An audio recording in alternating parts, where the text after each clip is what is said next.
안녕하세요. 이제 시작하도록 하겠습니다. 몇 분 조금 더 오신다고 했는데 뭐 모르겠어요. 늦으시는 건지. 어쨌든 시간이 됐으니까 시작하도록 하나씩 가주세요. 네, 하나씩. 네, 시작하도록 하겠습니다. 정수학 수리논술 설명입니다. 네, 우선 저고요. 제가 여기서 이제 수업하기 전에 지금 이제 올해 6년 차가 됐는데요. 그 전까지 일산하고 분당하고 수원에 일산에 2개 캠퍼스가 있었고요. 해서 4개 캠퍼스를 갖고 있는 좀 큰 학원에 수학과 원장으로 좀 지내다가 제가 독립해서 여기에 겹치지 않는 지역에 좀 오고 싶어서 완전 낯선 동네에 인천 논현으로 왔고요. 그 전에 여기서도 이제 수학하고 고3 4개 캠퍼스 고3들하고 논술 수업, 수리논술하고 수학 수업 했었고, 또 P&J 또 펜타스에서도 논술 강의를 좀 했었습니다. 해서 2006년도서부터 논술이 시작되긴 했어요. 근데 처음에 4개 학교를 시작했는데 2006년도부터는 아니고요. 저는 2008년도 연세대가 처음 시작할 때부터 해서 지금까지 한 해도 쉬지 않고 수업을 진행하고 있습니다. 자, 수리논술 똑바로 보기. 어머님들이 많이 궁금해하시고 잘못 알고 있는, 오해하고 있는 부분에 대해서 제가 설명해 드리도록 할게요. 첫 번째, 수학을 잘해야만 수리논술을 할 수 있다? 뭐냐면 수능 수학도 많이 어렵고 수학이 어려운데 보통 우리들이 알고 있기로는 수학보다 더 높은 단계에 있는 게 논술, 더 어려운 것 같은데 과연 그럼 수학을 잘해야만 수리논술을 할 수 있느냐? 요거는 제가 한 3년 전에 얘기하던 거하고 지금하고는 조금 말이 바뀝니다. 3년 전에는 아니요, 수학 잘 못해도 수리논술 할 수 있습니다 라고 했어요. 뭐냐면 뭐 학생도 있으니까 알겠지만 수학 수능에서는 2점짜리, 3점짜리, 4점짜리 이렇게 3개의 난이도로 수학이 구성되어 있는데 논술에서 봤을 때 야, 이 문제 진짜 어렵지? 그치? 와, 이거 정말 어려워. 이거는 몇 점 정도 할 것 같아? 라고 하면 수능 수학으로 치면 2.8점, 3.1점 정도, 그 정도 난이도밖에 안 됩니다. 중학교 내용하고 고1 과정 이런 것이 정말 많이 나오고요. 학생들이 수업을 하다가 정말 많이 하는 게 뭐냐면 애들이 제가 2시간 수업하는데 1시간 동안에 저랑 같이 디자인하고 하는데 우선 제가 먼저 집필 이렇게 하고 제시문 뭐 집필해라 라고 하고 전 나가 있어요. 그러고 있다가 딱 들어와서 제가 판서 수업하는데 학생들이 한 15분에서 20분 정도 디자인하고 있다가 제가 딱 수업해보면 애들은 막 고민하고 이게 뭐지? 어떻게 접근하지 하다가 제가 딱 수업하면 애들이 뭐야? 저거야? 라고 할 정도로 너무 허무하게 느껴지는 게 정말 많습니다. 다시 말하면 수학적으로는 어렵지 않아요. 근데 논술틱하게 접근하고 교수님이 원하는 형태의 답안지를 완성해 가는 그 과정, 서술해 가는 과정이 조금 복잡하고 힘들었다라고 하는 건데 제가 아까 처음 말씀드린 3년 전하고 지금하고 조금 달라요 라고 하는 것은 3년 전에는 정말 수학 별로 못해도 됐었어요. 논술 자체가 어려웠기, 이걸 잘 들으셔야 돼요. 여기 좀 헷갈릴 수 있는데 논술 자체가 좀 어려웠기 때문에 그 안에 있는 수학은 정말 쉬웠어요. 근데 지금은 논술 자체의 난이도가 많이 내려왔습니다. 특히나 수학 시험 범위가 원래는 그 전에 미적, 확통, 기백이 선택이 아닐 때 3년 전까지만 하더라도 다 학생들이 다 볼 때는 시험 범위가 많았어요. 그리고 낼 게 많았단 말이에요. 근데 지금은 미적 하나만 남았고요. 확통, 기하가 있긴 하지만 거의 그냥 제가 나중에도 말씀드리겠지만 수업할 때 미적 위주로만 하시면 돼요. 확통, 기하는 아주 기본적인 것만 하셔도 됩니다. 어쨌든 미적 하나 남았는데 그것도 범위가 많이 축소됐고요. 해서 수학의 요것만 내야 되고 논술 자체가 복잡하거나 제가 좀 이따 뒤에도 보여드리겠지만 제시문 자체도 상당히 짧아지고 쉬워졌기 때문에 수학 자체를 조금 잘 해야, 다시 말하면 제가 3년 전까지만 해도 논술은 풀면 안 돼 라고 했어요. 푸는 게 아니에요. 쭉 그냥 푸는 게 아닌데 지금은 어느 정도 풀긴 해야 돼요. 논술 자체의 알고리즘은 좀 쉬워진 대신에 수학 자체 문제를 풀긴 해야 됩니다. 그래서 약간은 좀 풀긴 해야 되는데 그래도 수능 수학보다는 수능 수학 난이도 여기라면 논술 여기입니다. 진짜로 수능 수학 난이도가 정말 어려운 거예요. 특히 수능 수학에서 1등급, 2등급 나는 거는 정말 어려워요. 제가 어저께 수학, 오늘은 수리논술 설명이고 어저께는 제가 수학 설명이었었는데 그때도 잠깐 말씀드렸지만 수능 수학에서 1등급, 2등급 나오기는 정말 힘들어요. 수리논술은 그 정도는 아닙니다. 그래서 얘가 수학을 잘해야만 수리논술 할 수 있다? 수능 수학만큼 할 필요는 절대 없습니다. 수능 수학만큼 할 필요 절대 없지만 어느 정도 베이스, 근데 그건 진짜 기본적인 베이스예요. 그것만 하면 충분히 할 수 있다. 두 번째, 내신 교과가 좋아야만 수리 논술을 할 수 있느냐? 다시 내신이 좋은 친구들, 그죠? 선생님, 논술에서 내신도 반영한다는데요. 30%, 20% 반영한다는데요. 제가 좀 이따 보여드릴 거예요. 얘는 완전 나띵입니다. 논술을 평가하는 데서는 시험이 논술 시험, 그다음에 그러니까 논술 성적, 내신 성적, 수능 성적 이 세 개 갖고 우리가 하게 되는데, 네, 어서 오세요. 네, 거기 앉으시면. 그 중에서 논술 성적, 내신 성적, 수능 성적 중에서 세 개 중에 아무짝에 쓸모없는 게 딱 하나 있습니다. 바로 뭐냐면 내신 성적이에요. 내신 성적은 의미가 없습니다. 그건 제가 좀 이따 보여드릴 거고요. 논술 성적이 절대적인 거고요. 수능 성적 최저 맞추는 게 그 다음입니다. 자, 보여드릴게요. 그럼 이제 내년에 지금 고3 현대 학생들이 내년에 대학 가는 데 있어서 여기에서의 논술의 현실이 논술 전형이 매년 조금씩 좀 바뀌는 게 있는데, 모집 인원은 전년도와 좀 근데 조금 증가하긴 했습니다. 145명이 조금 증가했는데요. 보통 논술 보는 학교들이 점점 증가하는 게 추세였는데, 올해가 두 개 학교가 빠졌습니다. 한양대 작년까지 시험 보던 한양대 에리카하고 울산대 의대가 논술 시험에 빠졌어요. 그래서 좀 문제가, 그러니까 학교가 좀 빠졌는데, 대신에 세 개 학교가 더 신설을 했습니다. 그래서 또이 치는가 했는데 조금 더 명수는 좀 늘었어요. 다음에 둘째, 논술고사의 비중은 높아졌다. 이게 바로 뭘 말하는 거냐면 내신 비중은 점점 더 줄어들었다는 소리입니다. 논술 시험 잘 보면 장땡. 다음 세 번째, 수능 최저 학력 기준을 완화하는 추세. 예를 들어서 원래 세계합 뭐 7이었다, 세계합 6이었다. 뭐 그 다음에 홍익대 같은 케이스도 세계합 7이었다. 세 개 합을 내신 그 수능 성적 등급을 합해서 7등급 맞아야 된다라고 했는데, 이제는 8등급으로, 그 다음에 두 개, 뭐 이화여대 같은 케이스도 원래는 세 개 합 이렇게 됐었는데 2합 5 이런 식으로 많이 좀 줄었습니다. 그래서 수능에 대한 부담도 많이 좀 적게 한다라는 소리고요. 다음에 논술고사 실시 대학이 늘어났다라는 소리인데, 원래는 38개 대학이라고 하는데 인문계 시험을 보지 않는 경기대 빼고 37개 대학이 우리가 시험하고 준비해야 될 것 같습니다. 다음에 다섯 번째가 제시문이 없거나 길이가 줄어들고 있다. 예전에는 제시문 자체가 이렇게 길었어요. 이렇게 막 여기까지 가고 몇 문제, 한 4문제, 3문제 이렇게 나왔는데, 지금은 제시문 자체가 상당히 짧아지고 있는 것이 요즘 논술의 추세입니다. 자, 아까 제가 말씀드린 모집이 조금 증가했다라고 하는데요. 뭐냐면 새롭게 논술을 신설한 대학들로 인해서 조금 증가했습니다. 원래 이게 추세예요. 그죠? 논술 자꾸 늘어나는 게 추세인데, 이번에 올해 새로 신설한 대학들이 동덕여대, 삼육대, 한신대, 서경대 이렇게 되는데, 원래 이 서경대 같은 케이스는 작년에도 보긴 봤었어요. 좀 보긴 봤었는데 어떻게 했냐면, 얘는 그때 학생부 종합전형, 교과 전형으로 좀 들어가서 논술 전형 이렇게 돼 있었는데, 그냥 이제는 학생부 전형이 아니고 그냥 논술 전형으로 빠져서 얘는 솔직히 뭐 새로 됐다라고 말하기엔 조금 창피합니다. 그래서 어쨌든 동덕여대, 삼육대, 한신대 이렇게 됐고요. 아까 제가 말씀드린 것처럼 한양대 에리카, 울산 의대, 한양대 저기 제가 좀 많이 보냈었는데 좀 아쉬워요. 한양대 에리카가 좀 빠져가지고. 네. 네, 어서 오세요.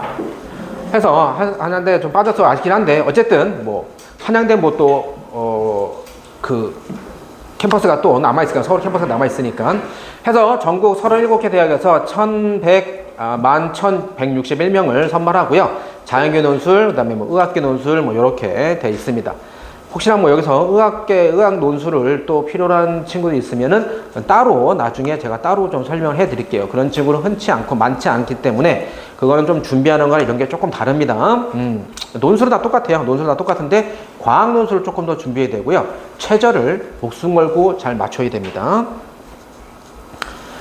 자, 아까 제가 말씀드린 논술고사의 비중이 높아졌다라는 소리가 뭐냐면요. 작년까지만 하더라도 보통 연세대, 건국대, 그 다음에 뭐 한양대 뭐 이런 식 해서 몇 개 대학이 논술 100% 전형이었었는데, 지금 보세요. 올해는 뭐 이화여대, 그 다음에 덕성여대, 뭐 동덕여대, 경희대까지 합류해가지고 논술 100% 전형으로 바뀌었습니다.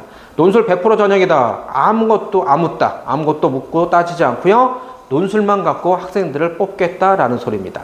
그죠? 논술만 갖고 학생들을 뽑겠다라는 소리이기 때문에, 그러니까 논술만은 아니고 이 중에서 이제 뭐 체제 없는 대학들도 있는데, 뭐 이화여대라든지 성균관대라든지 항공대라든지 이런 데는 체전이 있습니다. 뭐 두 개 합 5, 뭐 두 개 합 뭐 6, 뭐 이런 식으로 좀 몇 개, 건국대 두 개 합 5 이런 식으로 좀 있고요. 제가 말씀드린 논술 100이라는 것은 교과를 안 본다는 소리예요. 내신을 안 본다는 소리입니다. 근데 그 밑에 같은 케이스는 홍익대라든지 숙명여대 같은 케이스는 교과 10만큼 보고요. 10% 보고요. 뭐 이렇게 30% 보는 대학들, 뭐 40% 보는 대학들 이렇게 쭉 있습니다. 자, 그러면 선생님 여기 있는 대학들 빼고 논술 100% 교과 하나도 안 보는 이 대학들 빼고 나머지는 10%부터 40%까지 논술을 반영되는데 그럼 논술이 진짜 중요하지 않습니까? 네, 중요하지 않습니다. 제가 단연코 얘기하는데요. 그리고 어머니들 혹시나 뭐 제가 뭐 그죠? 의심이 가시면 뭐 유튜브에다 아무 데나 쳐서도 누구 수리 논술을 다 보셔도 돼요. 논술에 만약에 내신에 의미가 있다라고 하는 사람은 그건 진짜 논술로 대학을 한 명도 보내본 적이 없는 사람인 겁니다. 왜냐면 저는 이렇게까지 제가 계산을 해서 제가 다 보여주는데 보통은 자 여기까지만 이렇게 말씀을 드려요. 근데 저는 이제 조금 더 신빙성을 갖기 위해서 보여드릴게요. 연세대 뭐 이렇게 얘는 100%고요. 나머지 봤을 때 중앙대 같은 케이스 뭡니까? 얘가 30% 반영한다. 왜냐면 교과가 20% 반영하고 30% 중에서 교과 20% 비교과 10%인데 얘는 뭐 거의 다 그냥 다 되는 거죠. 뭐 무단으로 학교 빠지거나 뭐 그런 거 아니면 비교과 10%는 다 먹고 가는 겁니다. 잘 보세요. 내신 1등급이 몇 점 준다? 20점 줍니다. 2등급 몇 점 준다? 19.92예요. 그렇다 치자. 자, 근데 뭡니까? 6등급이 얼마입니까? 19.6입니다. 자, 1등급과 6등급은 반에서 1등하고 중간 이하죠. 근데 1점이 차이가 안 납니다. 그죠? 한 장만 넘기면 30% 반영한다, 20% 반영인데 그 반영 비율이 어떻게 된다? 이거밖에 안 된다는 겁니다. 그래서 보통은 열이면 열은 뭐 유튜브에 가서 설명하시는 모든 분들이 이렇게 되죠. 차이가 별로 없습니다. 논술에서 두 줄, 세 줄만 잘 쓰면 충분히 역전해요. 라고 하는데 저는 얘를 조금 더 현실적으로 보여드리도록 할게요. 30%를 반영한 학생부, 30%를 반영할 때 2등급 학생이 19.92를 가져가고요. 반에서 중간 이하의 6등급 친구가 19.60을 가져가죠. 그러면 30% 내에서 얼마만큼 차이가 난다? 0.32점이 차이가 납니다. 그러면 나머지 70%는 어디? 수능, 논술에서 반영하겠죠. 그러면 100점을 만점을 했을 때 계산이 이렇게 되는 거죠. 70%니까 전체 논술에서 100점이다 그러면 논술에서 70점, 여기서 30점 가져가는 겁니다. 그죠? 얘가 70점이고 30점 가져가서 합쳐서 100이 되는 거죠. 그래서 1점이 바로 얼마 되는 겁니까? 0.7점의 역할을 하겠죠. 논술 시험에서 1점이. 그죠? 0.7점이 100개 모이면 70점이 되는 거니까. 그래서 뭡니까? 1점이 0.7점이에요. 논술에서. 그럼 뭐야? 1점만 따도 뭡니까? 얘는 0.7점이고 얘는 0.32점이에요. 뭐죠? 0.38점 앞서는 겁니다. 이래서 한 줄, 두 줄만 쓰고 그림 하나, 여기 뭐 학생들 있지만 제 수업 듣는 친구도 있지만은 제가 그래프 하나 그려서 말도 안 되게 곡선 하나 그려서 극대극소 표시만 해라. 이러면 3점에서 5점 가져간다고 합니다. 그 말도 안 되게 그 그림, 이거는 고등학생들 누구나 다 그냥 학교만 다니면 다 그릴 수 있는 거예요. 진짜 발꼬락으로 다 그리는 겁니다. 그런데 그거 하나 그리면 3년 동안에 1등급을 잡는 거예요. 그래서 논술에서는 내신이 필요 없습니다. 그죠? 선생님, 그러면 7등급, 8등급도 막 갈 수 있겠네요. 근데 솔직히 여기서 지금 보면 9등급은 차이가 8등급부터 축 나긴 합니다. 그죠? 근데 차이가 나는데, 선생님, 그 7등급, 8등급 이런 애들도 뭐 논술을 갈 수 있겠네요? 네, 갈 수 있습니다. 점수는 갈 수 있어요. 근데 그런 애들 많이 못 봤죠? 흔치 않죠? 왜 그렇죠? 의지가 없어서 그래요, 의지가. 교과 내신이 7등급, 8등급인 학생들은 공부에 대한 의지, 학업에 대한 목표의식이 없기 때문에 이런 걸 당연히 알아보고 내가 그런 친구들이 내가 논술로 중앙대를 가야지, 경희대 가야지 그런 마음 안 먹습니다. 마음 먹으면 할 수 있어요. 그것도 제가 이따 보여드릴게요.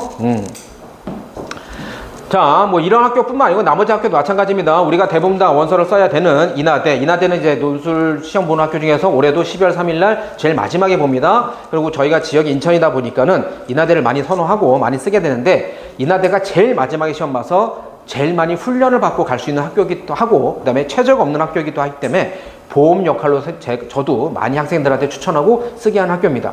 인하대가 2등급 보세요. 9.6이고요. 5등급 9.3입니다. 2등급과 5등급 얼마나 빡세게 공부를 해야 2등급을 맞습니까? 학교에서. 그죠? 그런데 얼마 차이 난다? 0.3점 차이 납니다. 근데 얘는 뭐다? 70%를 반영한다? 1점이 0.7, 무려 0.4점을 앞서갑니다. 그죠? 이렇게 되는 거죠. 서강대 같은 케이스. 자, 얘도 뭡니까? 얘는 더 디테일하게 쪼개지죠. 그죠? 얘도 의미 없습니다. 0.2점의 차이인데 1점만 반영해도 얘는 80%를 반영하기 때문에 0.8점 얼마입니까? 0.58점을 앞서간다는 겁니다. 이렇게 산술적으로 계산이 돼서 그래서 아까 제가 말씀드린 논술에서는 논술 시험, 내신, 그러니까 논술 성적, 내신 성적, 수능 성적 이 세 개가 3요소인데 거기서 내신 성적은 안녕 이렇게 되는 겁니다.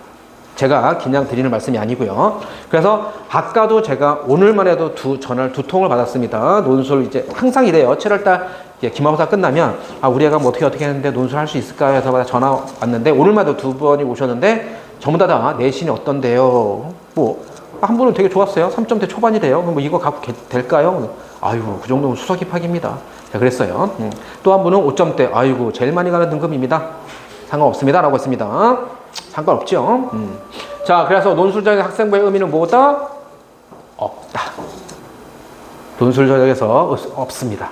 그래서 논술 전형을 표현하는 방법이 좀 그렇긴 한데 2가지 표현이 있는데요. 하나가 금수저 전형이라는 게 있고요. 뭐냐면 이건 지방에서 논술을 수업하시는 것은 거의 없어요. 왜냐면 돈이 안 되니까 수요가 없어서요. 그래서 보통 저는 이제 뭐 제가 일산에서 아까 분당에서 정작 그 분당에서 수업하고 할 때도 지방에서 많이 올라오고 뭐 충청권 뭐 그다음 강원도권 일산에 수업할 때는 강원도권에서 많이 올라오고 했었는데 제가 여기 딱 노년 요 위치에서 수업을 할 때도 뭐 춘천 그다음에 제천 이런 데서 많이 왔었어요. 마지막 파이널 때는. 근데 그 기록을 다 깬 것이 3년 전에 제주도에서 한 친구가 왔었어요. 근데 그 오빠가 인천을 다녀서 거기서 같이 그냥 먹고 자고 하면서 어차피 다 끝나고 그냥 여기 올인해야 되니까 거기서 온 친구였어서 제가 기록을 깬 거예요, 걔가. 그래서 제가 그랬어요. 야, 뭐 그래도 여기까지 오냐. 아무리 오빠가 있다 그래도 제주도에 그 친구 하는 말이 제주도 섬 크잖아요, 그죠? 그냥 뭐 뚝섬 아니잖아요. 제주도 섬 전체에 한 명도 없답니다. 논술을 수업하는 데가. 그래서 제가 야, 그럼 부산이나 뭐 이쪽 없답니다. 거의 세종시서부터 시작이 되는 것 같아요. 근데 진짜 그런 와중에서 저처럼 10년 이상 동안 논술을 해서 논술 수업으로 합격생을 배출한 선생님도 많이 없습니다. 있긴 있겠죠. 대치, 목동, 분당이 있습니다. 제가 그쪽에서 왔잖아요. 거기는 잘 돼 있어요. 자, 그러면 논술 전형 합격자의 내신 실천인데요. 이거는 아마 여러분들이 어디 가서도 본 적이 없을 겁니다. 제가 지금 녹화를 하고 있고 제가 이런 것을 유튜브 제 채널에 올리긴 하는데 이것을 한동안은 제가 비공개로 좀 해놓을 거거든요. 그래서 만약에 어머님들 중에서도 집에 가서 다시 한번 보고 싶다 혹은 학생을 뭐 한번 보여주고 싶다라고 하시면 저한테 개인톡을 보내주시면 제가 보내드릴 거고요. 제가 지금 이렇게 하는 것은 뭐 제 수업 듣는 친구도 있지만 고3 수업은 제가 항상 영상을 찍어 놓습니다. 그리고 유튜브 채널에 올려서 왜냐하면 고3 수업은 어려우니까 모의고사 수업과 논술 수업을 항상 제가 유튜브 채널에 올려서 다시 듣고 하는 친구들은 제가 다시 보내줍니다. 몇 번씩 다시 보내줘요. 지금 여기에 나오는 건 논술 전형에서 합격생의 평균 점수라든지 뭐 좋은 모범 답안 이런 거 발표하는 게 거의 없어요. 왜 없냐면 논술은 우리 학교가 그래도 중앙대인데 우리 학교가 그래도 건국대인데 이 정도 클래스인데 이런 학생이 이 점수 갖고 돼도 되나? 라고 하는데 보통 발표하는 점수를 보면 저희들이 왔을 때는 허무맹랑한 점수들이 상당히 많았어요. 합격자의 평균 점수가 70 몇 점? 초창기도 그렇게 발표했거든요. 10여 년 전에. 근데 그건 진짜 제가 볼 때는 뻥이에요. 말이 안 돼요. 30점 정도, 40점 정도 맞아도 충분히 합격인데 근데 요새는 바뀌었습니다. 예전에는 한 7년 전인가 6년 전에는 연세대 시험 문제가 제시문이 3개가 나오고요. 한 제시문당 보통 한 4개에서 3개씩의 소단어, 그러니까 문제가 나와요. 그래서 총 12문제 정도가 나왔었는데 그 해에 연세대를 합격한 학생들이 몇 번까지 썼냐면 2번까지 쓴 친구들이 합격을 했어요. 그래서 논술이 그죠? 다 많이 쓰고 막 풀고 그런 게 아닙니다. 특히 연세대는 뭐 좀 어렵긴 하지만 근데 요즘은 그렇지 않아요. 요즘은 만약 12문제다 그러면 10개 이상 11개까지는 거의 다 써야 됩니다. 끄적끄적 써야 돼요. 아까 제가 말씀드린 것처럼 논술 자체의 난이도가 많이 내려왔기 때문에 학생들이 느끼기에는 뭐 진짜 아직도 많이 어렵다라고 하기 아직도가 아니고 이제 처음 하는 거니까 어렵다고 느끼겠지만 저는 지금 10여 년 동안 한 사람으로서 처음에 할 때에 비하면 지금은 진짜로 많이 쉬워진 겁니다. 처음에 진짜로 저거 연세대라든지 뭐 서강대라든지 경희대 이런 거 수업 준비할 때 미쳐버린 줄 알았습니다. 몇 날 며칠을 막. 자, 그래서 요것도요, 점수가 이게 발표된 게 아니고요. 17년도인가 17학년도인가 거기서 연세대 입학사정관이 어디 나와서 설명하면서 실수로 탁 얘기를 한 거예요. 그러니까 말이 툭 튀어나온 거죠. 그거를 저 같은 이제 이런 컨설턴트, 그러니까 저는 이제 수험 컨설턴트가 이제 원서 써주고 이제 입시 이렇게 하는 사람을 컨설턴트라고 하는데 저는 이제 거기에다 플러스 수업까지 하고 있죠. 근데 그렇게 이제 컨설턴트 하시는 어떤 한 분이 그걸 딱 캐치해서 그걸 이제 이렇게 좀 이렇게 발표해 놓은 거예요. 자, 저도 이거 보고 조금 놀랐습니다. 예상은 했지만은 실제가 이런지를 보세요. 연세대 의예과 평균이 2.1이고요. 내신 최저 4.5 친구가 연세대 의예과에 합격을 했습니다. 와우. 다 의사 될 수 있겠죠. 자, 연세대 자연계열은요, 2.9였고요. 최저가 6점입니다. 대단하지 않습니까? 저 이거 뭐 깜짝 놀랐어요. 6.2 학생이 연세대를 썼어. 이 도전정신 자체가, 그죠? 자, 뭐라고요? 딴 거 다 필요 없다고요. 논술만 잘 쓰면 됩니다. 논술로만 승부 치면 됩니다. 논술로만 아작 치면 돼요. 다음에 서울시립대 같은 케이스는요, 과마다 조금 차이가 있는데요. 신소재공학과 2.7, 건축공학과 4.2. 이것도 참 시대 방향이에요. 그죠? 예전엔 건축공학과 저희 때나 어머니 때 이럴 때는 건축과 뭐 이런 데가 훨씬 점수가 높았는데, 그 다음에 요즘 화학과 이런 데가 더 낮았었는데, 지금 완전 역전됐죠. 화학과가 하늘에 있고요. 건축과가 밑에 있습니다. 시대 방향이에요. 중앙대 약학 2.8. 말도 안 되죠. 중앙대 약학을 만약 뭐 정시로 간다라고 하면 그냥 다 1 찍어야 됩니다. 그죠? 1 다 찍어야 되고, 대신 1.3 안에 들고 이렇게 해야 돼요. 1.5 안에 들어야 됩니다. 서울과기대 뭐 이렇게 쭉. 그죠? 이런 거예요, 이거. 그죠? 제가 거짓말 하는 게 아니고요. 내신은 의미 없다. 자, 그러면 아까 전에 말씀드렸던 논술에서 수능 성적, 내신 성적, 그다음에 논술 성적, 여기 가서 이제 내신 성적 의미 없다. 그럼 이제 다음에 수능 최저학력인데 얘는 중요합니다. 제가 저희 애들 수업하는 학생들한테도 제가 항상 하는 말이 뭐냐면, 논술은 내가 책임질 테니 너희들은 죽기 살기로 최저만 맞춰라 라고 합니다. 왜 최저만 맞춰야 되는지 합격률 자체가 차이가 나서 그렇습니다. 보여드리겠습니다. 우선 얘는 그냥 기본적으로 거기 다 써 있는 거니까 그냥 보시면 됩니다. 나중에 이거 딱 보니 이게 좀 잘못됐네. 등호인데, 자, 이게 동글뱅이 2개가 5다라는 것은 건국대 최저 등급입니다. 2하고 아무 묵도 따지도 않고요. 어쨌든 과학이랑 국어, 뭐 수학이랑 영어 뭐 이렇게 해서 묻혀가지고 2개만 5등급 나오면 우선은 최저는 통과했다 이겁니다. 그럼 최저를 통과한 친구들 중에서 논술 시험으로 이제 등수를 매겨서 뽑는다 이 소리예요. 근데 이런 것들이 이제 좀 많이 약해졌다는 소리입니다. 간호학과 같은 케이스도 원래 세기압 6 이렇게 썼는데 낮아졌고요. 쭉 이것들은 이제 나중에 다 보시면 되고요. 나중에 9월 모의고사 평가원 보고 나서 제가 이런 걸 기점으로, 그다음에 올해 발표하는 학교의 그 특장점들, 그다음에 학생들의 지금 쓰는 스타일 갖고 다 원서 맞춰 주고요. 기존 친구들은 제가 뭐 했지만, 제가 3주 전인가? 경매 2주 전이었나? 3주 전이었나? 그때 제가 컨설팅 하면서 다 제가 6편 끝나고 나서 다 컨설팅해서 너는 어디 최저 맞춰서 이렇게 해서 9월까지 만들어 보자 라고 제가 컨설팅을 학생들에게 해줬습니다. 새로 들어온 친구들 있으면 이번 주, 다음 주 해가지고 제가 또 다시 다 컨설팅 해줄 거예요. 마찬가지입니다. 나머지 뭐 서강대도 이렇게 완화됐죠. 세기압 6에서 세기압 7로 이렇게 주르르르 이렇게 완화가 됐어요. 중앙대가 어쨌든 건국대, 동국대, 원래 예전엔 그 정도 아니었던 것 같은데 중앙대가 건국대, 동국대, 경희대보다 좀 위에 올라갔죠. 최저가 차이가 납니다. 세계압 6이에요. 건국대, 동국대, 경희대는 2합 5인데 얘는 3개를 잘 봐야 돼요. 3개를. 그럼 2합 5, 예를 들어 건국대가 2합 5다라는 것은 예를 들어서 국어에서 4가 나왔어. 생명에서 1 나왔어. 그러면 2개 합쳐서 5가 됐죠. 그럼 나머지가 다 999가 돼도 상관없어요. 이따가 또 보여드릴게요. 그래서 전략적으로 하는 겁니다. 내가 의사가 될 게 아니라면, 의사는 뭐 전략이 간단합니다. 다 1 찍으면 돼요. 4, 4개하고 5 막 이러니까 의사가 될 게 아니라면 모든 과목 다 잘할 필요 없이 여기에 맞춰서 하면 되는 거예요. 여기에. 그게 전략입니다. 그래서 제가 6월 달에 학생들에게 컨설팅 해준 게 이거 컨설팅 해준 겁니다. 너는 요 과목으로 집중을 해봐. 요 과목은 어떻게 공부하고, 제가 뭐 과학 과목, 뭐 다른 과목 공부 어떻게 하라까지도 다 얘기를 해줬거든요. 자, 그리고 이거 있는 대학들은, 앞에서 있는 것들은 다 최저가 있는 대학들이고요. 얘는 최저가 없는 대학들입니다. 최저가 없다라는 것은 뭐냐면 수능장을 안 가도 된다는 겁니다. 그래도 수능장을 한번 가봐야겠죠. 그죠? 나중에 내 아들, 딸, 자식들한테 그래 아빠가, 그래도 엄마가 수능 가서 어떻게 했다라고 말을 해야 되니까 구경을 한번 해야 되잖아요. 그죠? 어떻게 여기 있는 대학들은 수능장을 안 가도 된다는 겁니다. 여기서 제가 빨간색으로 3개 써놓은 것은 논술 3대장들이에요. 가장 어려운 학교들이죠. 그러니까 얘는 수능하고 최저가 없잖아요. 한번 걸르는 그 필터링 하는 게 없어요. 그래서 뭐냐, 수능 갖고 학생들을 선발해야 되기 때문에 상당히 어려운 거예요. 자, 보세요. 그럼 한양대를 그때 치는데 인하대. 만약에 인하대를 붙고, 어떤 학생이 인하대를 붙고 경희대를 붙었어요. 그럼 당연히 어디 가죠? 경희대 가겠죠. 어쨌든 인서울이에요. 요즘 무조건 인서울입니다. 경희대가, 그러면 학교 레벨이 이런데요. 여기가 인하대, 경희대인데 논술 시험은 이렇습니다. 인하대가 훨씬 어려워요. 경희대가 더 쉽습니다. 학생들한테 뭐 제가 금방 들킬 거짓말을 할 필요 없겠죠. 2달 뒤에 제가 아까 제가 뒤에서도 보여주겠지만 수업 내용 어떻게 할 건지 다 보여줄 건데 다 제가 기출과 모의논술 다 해줄 겁니다. 근데 금방 들킬 거짓말 할 필요 없잖아요. 왜? 경희대는 이하 뭐라고 하는 최저를 한번 뚫고 들어왔잖아요. 그죠? 그래서 여기 있는 대학들은 어쨌든 그냥 최저 없이도 갈 수 있는 대학들이다라는 겁니다. 그냥 어려워요, 진짜. 인하대, 한양대, 연세대가 참 어려운데, 연세대는 특히 과학 노출까지 준비해야 돼서 올해는 또 그런 학생이 있을랑가 모르겠는데 한 명이 지금 얘기를 하긴 했었어요. 근데 그 학생이 월요일 날 온다고 했는데 뭐 와야 오는 거겠죠. 그렇죠. 연세대 같이 한다고.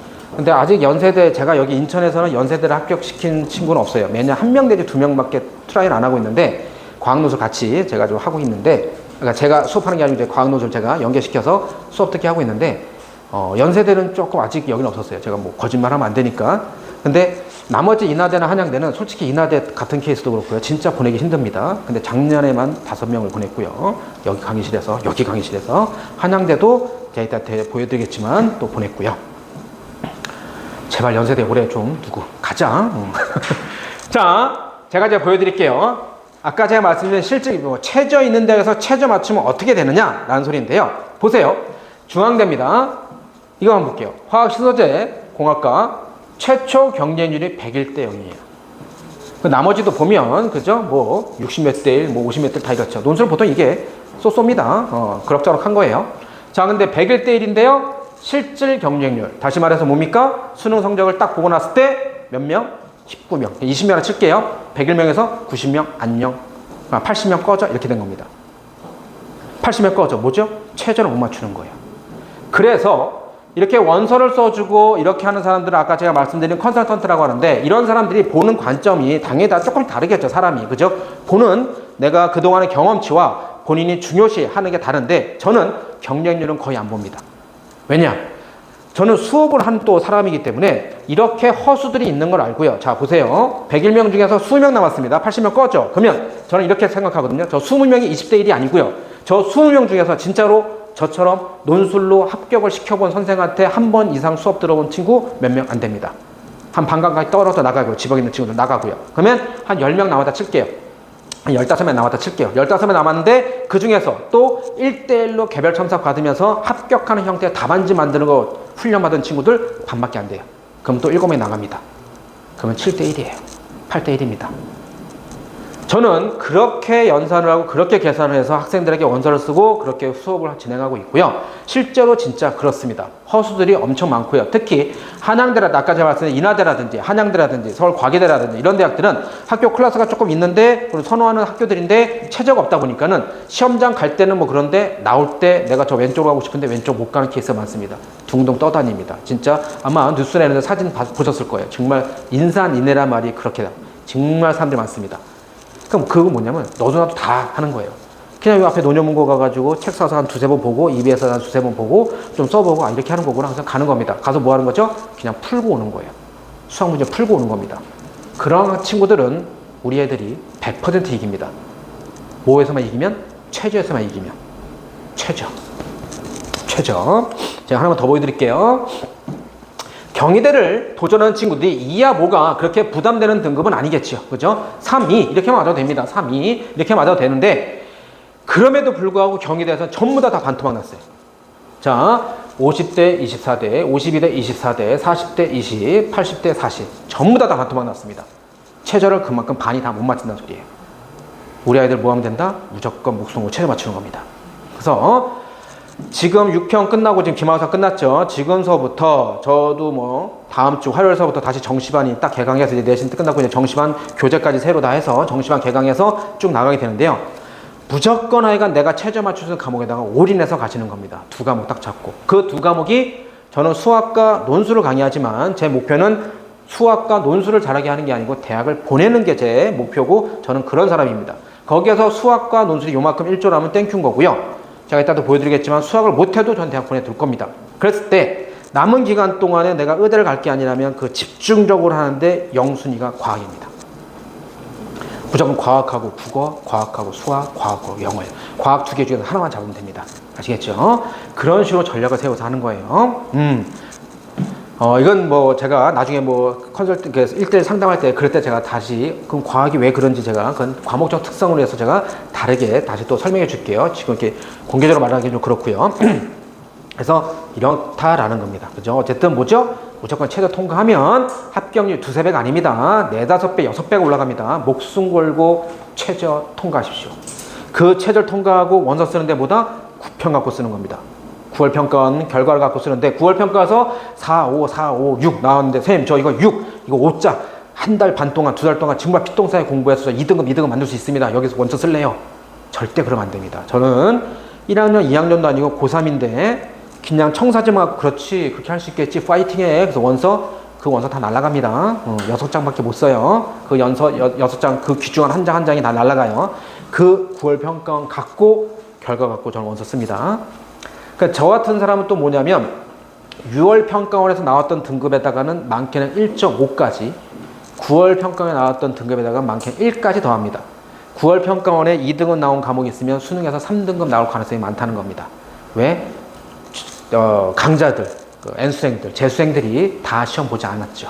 6평대, 9평대 다 들어오지 않습니다. 아직도 25%의 학생들은, 나머지 학생들은 산속에 초에 묻혀서 절대적인 고수들이 거기서 조용히 낚시하고 나무하고 있어요. 나무 캐고 있습니다.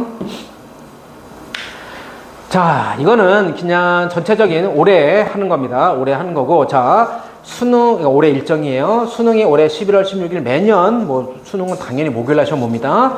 이때 보고요. 수능 전에 보는 게 1차 수시, 수능 이후에 보는 게 2차 수시 이렇게 되어 있습니다. 당연히 2차 수시에 대부분 다 몰려 있고요. 1차 수시 같은 케이스에서 우리가 보통 많이 노리는 학교들은 연세대, 서울시립대, 홍익대 뭐 이렇게 되어 있는 카톨릭대가 요 뒤에 있고요. 여기는 자연간호가 있어서 여긴 조금 빡세요. 그러니까 간호대 이런 데는 좀 빡셉니다. 그래서 여기를 좀 쓰게 되는데, 이제 여학생들 중에서 조금, 좀 논술이 조금 약하다, 뭐 좀 그렇다 친구들은 저는 성시여대를 좀 한 장 정도 쓰게끔 하고요. 수학을 조금 자신있다, 수학에 조금 자신있다라는 친구들은 제가 서울시립대를 조금 쓰게 합니다. 논술 전체에서 선생님 저는요 광운대하고요 인하대하고 전 세종대 쓸 건데요. 그런데 제가 어떻게 하냐면 건국대 거도 줄 거고요, 이화여대 거도 줄 거고요. 선생님 저 남자인데 이화여대 거 왜 줍니까? 덕성여대 거 왜 줍니까? 다 줍니다. 왜? 모든 학교의 시험이 다 동일해요. 거의. 예전에 제가 7년 전 8년 전까지만 하더라도 분당이나 일산 수업할 때는 뭐 중앙대반, 경희대반, 이화여대반 다 따로 수업했습니다. 왜냐하면 학교마다의 문제가 내는 색깔이 다 틀렸어요. 똑같은 확률 통계에서도 이화여대는 확률 통계에서 통계 부분을 냈고요. 한양대는 확률 통계에서 확률 파트를 냈고 이런 색깔들이 있었습니다. 그래서 그 학교 색깔들만 그냥 조지면 됐었는데 지금은 아니라 그랬죠. 확률 통계 기하베타가 다 빠졌고요. 미적에서만 내고 그 미적 자체도 범위가 이렇게 축소됐기 때문에 각자 학교의 색깔을 지킬 수가 없어요. 이것 또한 제가 금방 들킬 거짓말을 할 필요 없겠죠. 봐봐 경희대 거, 봐봐 이화여대 거 다 똑같이 이렇게 됩니다. 그래서 다 훈련을 시켜요. 이 와중에 두 개 학교만 조금 다릅니다. 하나가 서울시립대, 하나가 연세대예요. 그러니까 연세대 미래고 그냥 연세대입니다. 연세대는 그냥 많이 좀 더럽게 어려워요. 다른 학교에 비해서. 예전보다 쉬워졌지만 다른 학교에서 어렵습니다. 연세대는. 그리고 서울시립대는 원래 논술의 가장 큰 거는 뭐냐면 스토리텔링이에요. 제가 수업 시간에도 학생들한테 얘기하는 게 스토리텔링 갖다 끌어다 써라. 못못에 의아여. 논제 가에 의하여, 제시문 1에 의하여 라고 해서 앞에 나오는 것을 그대로 갖다 써라라고 해서 스토리텔링을 해라라고 하는데 서울시립대는 그게 아닙니다. 1번, 2번, 3번, 4번이면 원래 논술은 1번의 결과에 의해서 2번, 1, 2번의 결과에 의해서 3번 이렇게 가는데 서울시립대는 1번 따로, 2번 따로, 3번 따로, 4번 따로 그냥 푸는 겁니다. 수학 문제 푸는 거예요.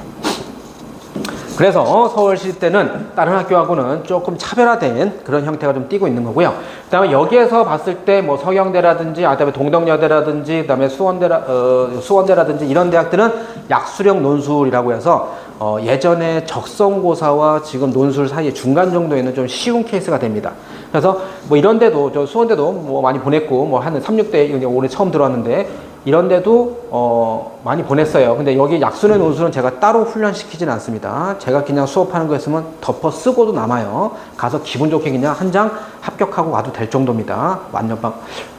입시에서 안전빵이란 말은 좀 위험하지만 그래도 충분히 뭐 다 할 수 있는 겁니다. 그래서 서울시립대하고 연세대 빼고는 나머지가 다 비슷비슷합니다. 저도 올해 지금 제가 2명한테 친구들한테 서울시립대를 한번 써보자 라고 얘기한 친구가 2명 있는데 그만큼 동기부여를 좀 해주고 좀 해보자 라고 하는 건데요. 왜냐면 모르겠어요. 저도 인간인지라 약간 좀 그런 기운을 좀 믿고 있어서 그런지 모르겠는데 재작년에 대학교 다니던 친구였어요. 근데 반수해서 왔는데 8월 초인가 8월 중순쯤에 왔죠. 그래서 여기 시험을 이제 보세요. 서울시 때는 뭐 10월 초니까 그 친구 한 달 반 정도 공부했나? 서울시 때랑 쓰고요. 2개 썼어요. 서울시 때하고 인하대 썼습니다. 그래서 서울시 때 쓰고 이제 시험 보고 왔고요. 수능 보고 왔고요. 그래서 이때 제가 이따 일정표 보여드리면 알겠지만 요 중간쯤에서 이제 수업을 하고 있었어요. 여기 이제 과목들 이제 수업을 하고 있었는데 딱 여기 앉았었는데 제가 수업하고 있는데 갑자기 얘가 핸드폰을 보더니 이렇게 손을 딱 떠는 거야. 내가 누구누구야. 이따 제가 보여드리게 나올 거예요. 왜 수업 중에 핸드폰인데 선생님 하면서 이렇게 날 딱 보여주는데 서울시 때도 합격증 날려왔습니다. 한 달 반 정도 공부하고. 그래서 남은 게 인하대예요. 그럼 당연히 인하대 붙어도 서울시 때 갈 건데, 그죠? 더구나 수학과인데. 일어나? 그래서 진짜 그래서 얘네들한테 다 부러운 박수 받고 나갔어요. 당연히 남은 수업료 다 환불해주고 어머니, 그죠? 기분 좋으시다고 떡 돌리시고 당연히 처음 아주 뭐 좀 레벨이 많이 떨어지는 대학에 있었는데 이게 역전했죠. 그래서 그 기운이 저는 믿어요. 그래서 서울시 때 또 올해도 쓰게 할 겁니다. 해보자니. 자, 그래서 그런 게서 이렇게 일정이 쭉 되고요. 그래서 1차 수시에 있는 학교들은요. 만약 여기에서 특히 이제 홍대 같은 케이스 있죠. 얘 같은 케이스는 솔직히 최저 맞추면 거의 합격이에요. 얘는 최저가 3합 8입니다. 3합 7에서 조금 완화가 되는데 어쨌든 3개 합을 맞춰야 돼요. 3개 합을 맞추는데 3합 3개 다 맞추기가 만만치 않거든요. 그리고 홍익대 논술 그렇게 어렵지 않습니다. 그 뭐냐면 남들 대학교 마지막에는 아주대나 인하대에 비해서는 거의 2달 먼저 시험 보죠. 그래서 연습할 기회가 훨씬 적고 그러면 나만 연습할 시간이 적은 게 아니고 넘들도 연습할 시간이 적습니다. 그래서 논술은 어느 정도만 딱 하고 최저 맞추면 거의 합격입니다. 홍익대도 작년에 합격시켰죠. 작년에 재작년인가? 헷갈린다. 매년 애들이 들어가서 어쨌든 2년 안에 그죠? 홍익대 한 명 합격시켰어요. 그래서 그 친구도 그냥 최저 합격 맞추면 되는 겁니다. 나머지는 이렇게 쭉 있고요. 그래서 이제 1차 수시도 한두 장 쓰는 거 아니면 다 2차 수시 쓰는 거 이런 것도 다 전략입니다. 그래서 저랑 상의하고 머리 맞대고 이렇게 할 거예요. 그래서 뭐 아시겠지만 뭐 기존에 수업 듣는 친구는 알겠지만 제가 수업하고 2시간 수업 중에 1시간 같이 하고 1시간 동안 제가 한 명씩 불러서 무조건 옆에다가 서로 입냄새 맡으면서 옆에서 1대로 제가 집필해주고 하면서 첨삭해주면서 첨삭도 해주고 이런저런 얘기 조금씩 합니다. 계속 뭐 이렇게 대학 요즘에 뭐 해서 계속 제가 분위기 파악하고 계속 또 살살살 유도하고 있어요. 일하는 겁니다. 자, 그래서 이거는 제가 작년에 했던 겁니다. 작년 2022년도에 애들한테 다 나가고 했던 거예요. 여기에 제가 이제 빨간색으로 넣은 게 이제 제가 수업한 건데 제가 지금 보면은 이렇게 있어요. 예, 종합편이 있고 이제 이거 입문편 이렇게 두 권 갖고 제가 교재는 두 권 갖고 수업하는데요. 여기 입문편은 10강까지 있고요. 종합편은 13강까지 있습니다. 해서 이게 이제 언제죠? 10월 달이죠. 파이널 일정. 그래서 원래 기존에 시작했던 친구들은 3월부터 시작한 친구들은 입문편은 다 끝났어요. 그리고 지금 종합편 내일 3강을 나가는데 그 대부분 다 또 7월 달에 시작하는 친구들 꽤 있죠. 그 친구들은 이제 다음 주 월요일 3일 뒤에 입문편을 다시 개강합니다. 그 친구들이 끝난 게 이때예요. 이때 끝납니다. 10강에서 10월 이때 끝납니다. 그래서 이때가 요 다음이 11월 수능이잖아요. 그죠? 그러니까 수능 전달이에요. 그래서 지금은 일주일에 2회 수업을 제가 월요일 토요일 하는데 2달 동안은 조금 빡세게 합니다. 해서 보시면 아시겠지만 홍익대 기출, 뭐 카톨릭대 기출, 경희대 기출, 광운대 기출 쭉 해서 학생들이 원서를 쓴 모든 대학의 기출을 다 해줍니다. 그러니까 작년에 봤던 모든 대학의 기출을 다 해주지 못하고요. 그러면 정말 일주일에 주 5일 시켜야 돼요. 어머니도 수업료 200만 원씩 내셔야 됩니다. 그거는 그렇게 할 수 없고요. 왜냐하면 의대라든지 연세대는 뭐 그러니까 쓰는 친구가 있으면 재작년에 의대를 쓰는 친구가 있었어요. 경부대 의대를. 그럼 걔 때문에 나머지 애들 다 한번 피똥 쌌는데요. 의대 논술을 한 명 때문에 저는 한 면을 쓴 거 다 해주거든요. 근데 어쨌든 또 도움은 되긴 하는데 다른 학교 가는데 그 정도 나이도까지 할 필요 없는데 그 여학생 한 명이 의대를 써가지고 그 학교 의대를 제가 해준 적이 있어요. 그래서 그거 빼고는 모든 학교들 기출을 제가 다 해줍니다. 먼저 쓴 대학들. 그래서 보세요. 한양대, 건국대, 아주대, 동국대 뭐 이런 대학은 다 쓰겠죠, 당연히. 그래서 이렇게 이때는 이제 주 3회 수업을 좀 진행하고요.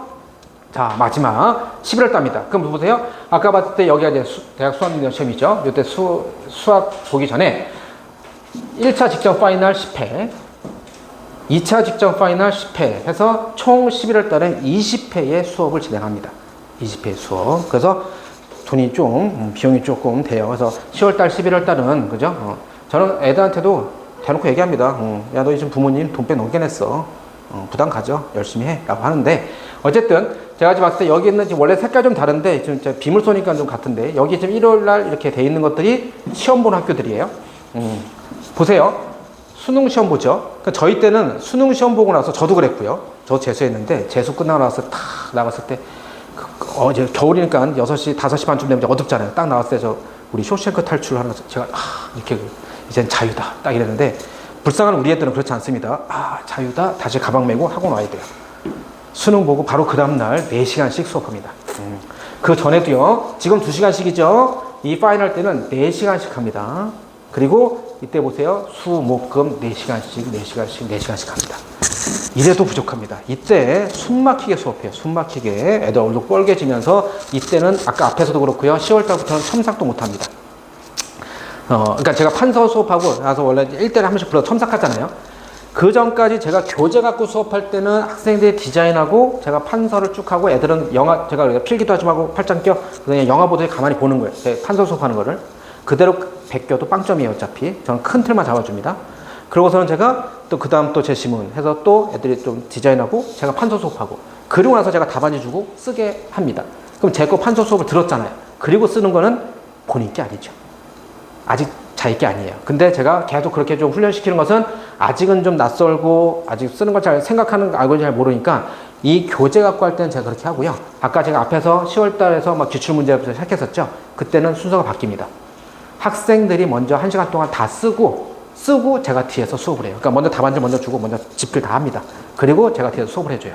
그렇기 때문에 한 명씩 불러도 첨삭할 시간이 없어요.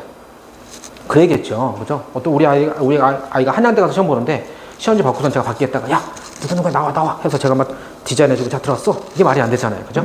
먼저 써야 됩니다. 그냥 2달 동안 그렇게 합니다. 그래서 이때는 첨삭은 못하고요. 제가 돌아다니면서 서서 이렇게 좀 해줍니다. 근데 그때는 그렇게만 해도 충분하고요. 그렇게 해야 돼요. 저는 지금까지 계속 그런 식으로 했습니다. 해서 앞에서 보세요. 앞에서는 계속 기출이었죠. 그죠? 근데 이제 여기서부터 모의논술이 나오기 시작합니다. 모의논술. 기출보다 더 중요한 게 모의논술이에요. 기출은 작년에 시험 본 거죠. 모의논술은 우리 동국대가 올해 이렇게 시험 문제 낼 거예요 라고 발표한 겁니다. 그래서 지금 7월에 다 발표했어요. 그래서 그 발표한 대학들을 제가 싹 다 애들 쓴 거 세종대, 이화여대, 가천대, 뭐 항공대, 뭐 중앙대 다 해줍니다. 그래서 이렇게 다 훈련시켜서 대학 출정 이렇게 되는 겁니다. 가서 싸우고 이기고 와라 라고 하는 겁니다. 작년에 제가 수업을 한 이거고요. 올해도 당연히 이런 식으로 또 할 거고요.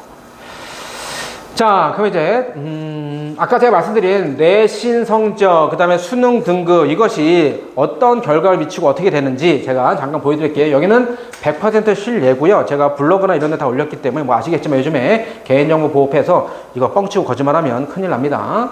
이건 얘는 좀 오래된 친구예요. 5252 그죠? 성적표도 있고요. 어디? 4개를 합격했습니다. 고대, 건국대, 이화여대, 인하대 합격했습니다. 이때는 뭐냐면요. 고대가 논술을 볼 때입니다. 솔직히 고대 논술 볼 때 제가 참 많이 합격시켰었거든요. 그래서 동창회 열 정도로 막 많이 시켰던데 고대 논술이 빠졌어요. 18년도 이후부터인가? 17년도 이후부터인가? 16년도? 하여간 거의 지금 10년 가까이 빠졌어요. 근데 내년에 들어옵니다. 내년부터 지금 현재 고2 학생들이 대학 가는 그때부터, 그러니까 지금 여기 친구들은 상관이 없지만 내년부터 고대가 다시 논술로 들어와요. 저는 좋아요.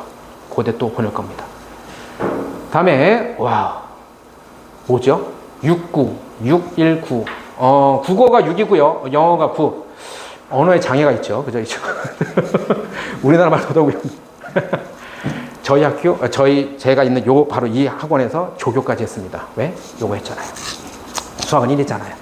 제가 7층에 했다 지금 8층 올라온 거거든요. 7층에 했을 때 또 어디 갔냐면, 그래서 결국 어디 갔냐면 인하대 제가 합격시켰거든요. 그래서 바로 옆에 있으니까 야 와라. 선생님 조교 좀 해라 라고 해서 실제로 지금 대학교 2학년 된 애들이 한테 조교했던 친구들입니다. 친구예요. 그래서 이렇게 등급 나왔었어요. 이 친구가 제가 4월인가 딱 돼서 수업을 하는데 계속 수학만 하는 거야. 3월달부터 2월달부터 계속 수학만 해서 내가 야 땡땡아, 이름을 말하기가 그러니까 땡땡아, 야 너 수학만 하면 대학 못 가. 다른 과목도 해야지. 근데 옆에 있는 친구들이 말려요. 아니요 선생님, 얘는 수학만 해야 돼요. 아니야 그러면 안 돼. 아니요 선생님, 모르셔서 그런데 얘는 수학만 해야 돼요 하면서 등급을 말해주는데 제가 딱 듣고선 그래 넌 수학만 해라. 이거 옳은 겁니다. 옳은 거예요. 8, 7이었어요. 그래서 얘는 진짜 수학만 갖고 해서 목숨, 수학하고 논술이 예, 살린 겁니다. 이 당시는요, 인하대가 최저가 있었어요. 이 당시는 아무 따지도 않고 하나만 2등급이네. 수학이었죠. 수학이. 얘는 제가 몇 번씩 보여준 애인데요. 4, 6, 6, 5, 5. 2등급 갖고 만약에, 물론 지학이 1위 뜨긴 했지만, 2등급 갖고 만약에 대학 간다고 했을 때는, 그죠? 우리나라 지도에서 갈만 내기 쉽진 않았겠죠?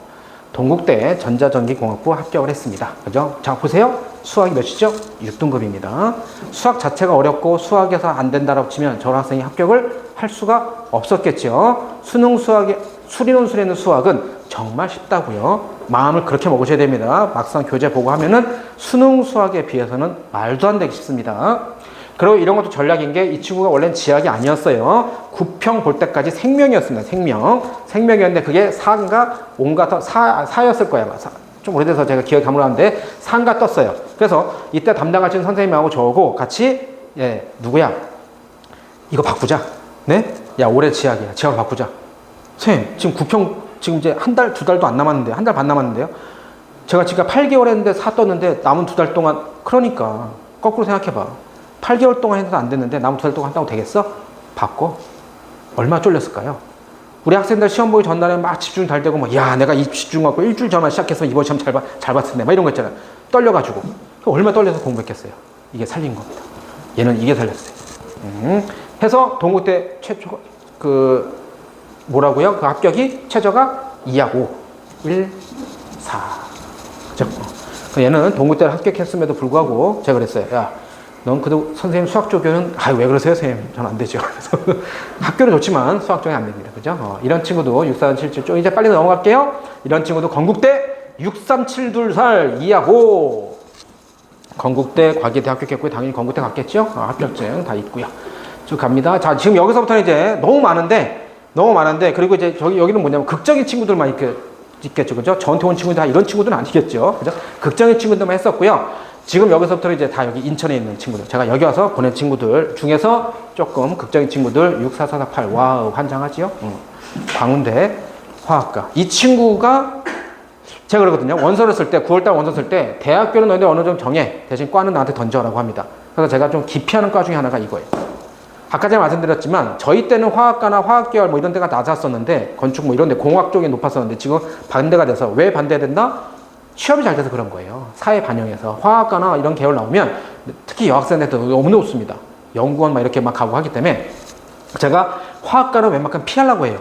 강타자들 있는데 피하는 겁니다. 좀 자신 있고 내신 좀 좋고 그 다음에 뭐 논술 좀 잘한다 이런 애들이 화학과를 많이 써요. 그래서 제가 얘한테도 남동고 친구예요.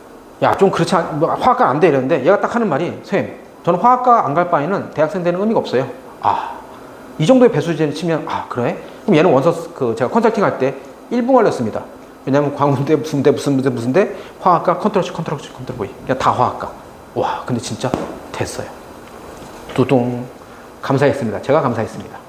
다음 이 친구 뭐 이렇게 쭉 나왔죠. 인하대 가톨릭 때 붙었고요. 자, 이 친구도 그리고 내신도 한번 보세요. 내신도 그죠? 4.5 앞에서 지나간 친구들도요. 내신 3.7 예, 4.7 내신 의미 있다 없다? 없다. 지금 우리 아이들 이거보다 높습니다. 3.7 뭐 내신도 4.5 뭐 얘는 1.7 잘했어요. 다음에 인항고 4.5 그죠? 5등급만 이렇게 떴는데, 그죠? 국어하고 영어에서 맞췄겠죠? 얘는 최저 없는 데 갔네요. 그죠?